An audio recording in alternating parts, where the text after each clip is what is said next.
What is going on, y'all? It is the Caveman back at it again with another video. It's been a while since I've done a pre-recorded thing, man. I've been doing a lot of live streams, posting YouTube shorts and TikToks. Been kind of getting away from that type of content, but it does feel good to sit down and do this type of video. Yesterday, obviously, the Bills played on Thanksgiving, so I wasn't able to do a live stream immediately after. I said, hey, why not just make a video like I always have? And by the way, I hope you guys enjoyed your holiday and you spent it with your family, friends, and loved ones. I cannot express how thankful I am for anybody that watches, likes, subscribes, just any type of support that I receive from all you guys across all platforms. I mean, I wouldn't be here doing this if it weren't for you guys. You guys give me who I am, so I want to make that very clear that I'm more than grateful and thankful, whatever word I can use to describe just how appreciative I am for any of you watching this right this second. Let's hop right into this feast of a game that we witnessed yesterday. It went right down to the wire. It had us on the edge of our seats, probably in an uncomfortable manner. Bills come out on top 28-25 against the Detroit Lions. From this roller coaster ride, I do have three takeaways that I want to discuss with you guys. Roll things right into takeaway number one, which is going to be this. The Buffalo Bills offense reminds me of a very poorly built, cheap supercar. I make this comparison to the offense relatively often, but that's because every single week it just seems to apply so well. Seriously, hear me out. You look at the offense or you look at the car in the driveway, for the metaphor's sake, and it says Lamborghini on the outside of it, right? And you pop the hood and you look on the inside and you look at the material, you're starting to realize, like, yeah, this says Lamborghini on it, but the parts that this car is put together with are probably from Nissan or from Honda. Starts with the quarterback. He's been playing inconsistent and he's dealing with an elbow injury and he's in his own head. Same deal with the offensive line. It's hurt and it's inconsistent. Oh, and same with the wide receivers. They're hurt. They're inconsistent. It's pretty much Stephon Diggs or bust. Running game is here and there. Our up-and-coming tight end is suddenly invisible, and on top of it all, we have a play caller or a driver that seems to be lost at some point, and it looks like he needs a map or a GPS. Because the jersey says Bills across the front, because the car says a Lamborghini on the shell, everybody thinks, oh yeah, it's going to drive the way you'd expect a Lamborghini to drive. It's going to drive down the field the way you expect the Bills to drive down the field. Then when the thing isn't driving the way you expect it to, you're like, oh my god, you start to panic. What's the problem? All it takes is a quick pop of the hood. All it takes is feeling what the car is made out of. All it takes is looking at the material of the seats. And suddenly you'll begin to realize there are a ton of problems with this offense. Some in our control, some are not. Things out of our control. The injury, Salen's elbow, which is obviously affecting him a lot more than they want to admit. Then Deion Dawkins went down with an ankle injury. We lost Jamison Crowder. We lost Jay Kumaro. Don't get it twisted. These things have heavily impacted this offense, but they're out of our control. Let's look at what is in our control. It just feels like that we don't help ourselves. You know, our team is depleted. We're struggling on both sides of the ball, but one side of the ball is making it work with what they got, and the other just simply isn't. In my opinion, it all starts with Dorsey, and that's starting to become the consensus opinion. I'm not going to completely blame Dorsey because there is a lot of execution errors going on throughout every single quarter that we see this offense take the field in. We currently have a quarterback that isn't playing like the regular human cyborg that we're used to seeing him play as, and now we're seeing all the issues that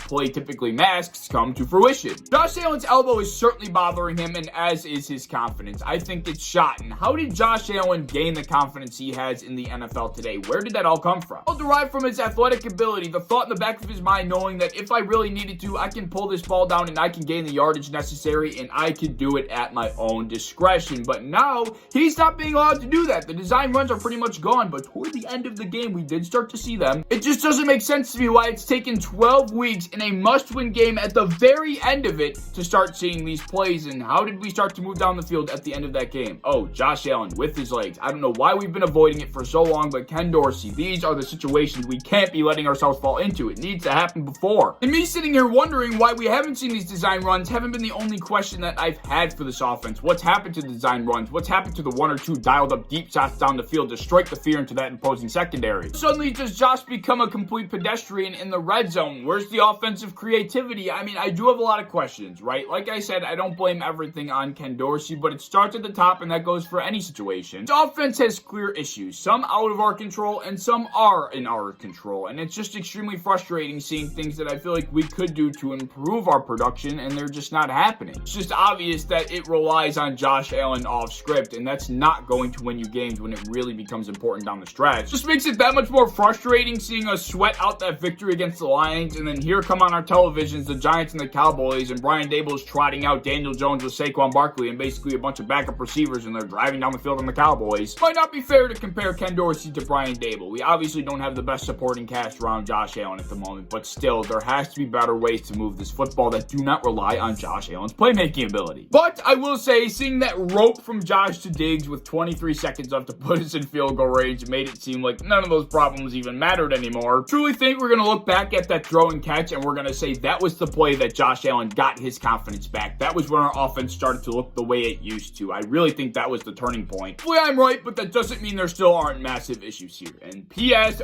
please go get Odell Beckham Jr. Takeaway number 2 can be summarized in a pretty simple sentence. Leslie Frazier is gone. This defense is decimated. We just lost Von Miller for who knows how many weeks. It hasn't been said yet. We already were missing Tremaine Edmonds. Gregory Rousseau was out. AJ Epinesa was out. Obviously Micah Hyde's gone. Trey White played, but only for like a series or so. Forget our pass rush getting pressure with 4 guys considering the injuries we have, and it feels like our secondary couldn't cover a bunch of high school receivers. Yet, still somehow, in the biggest moments of the game, the defense comes up big and gives our offense a chance. I don't know how this unit consistently does it. Feels like we're getting shredded all game, but in reality, we really aren't. We are making the plays necessary to give our offense a chance, and that's all we can ask from them considering the circumstances. Forced a fumble, which led to a Bills 7 points the following drive. Had a safety, which was humongous in the grand scheme of things. Early in the fourth quarter, we also forced a punt to keep the game within reach, and then we eventually took the lead on the following drive as well. Leslie can't do it without some guys executing. Matt Milano is an all-pro linebacker this year, and if he isn't selected, we riot. Jordan Poyer, of course, is the captain of that secondary. We need him back there or else we're really screwed. Ed Oliver just played probably one of his best games of his career against the Lions. The rest of the secondary,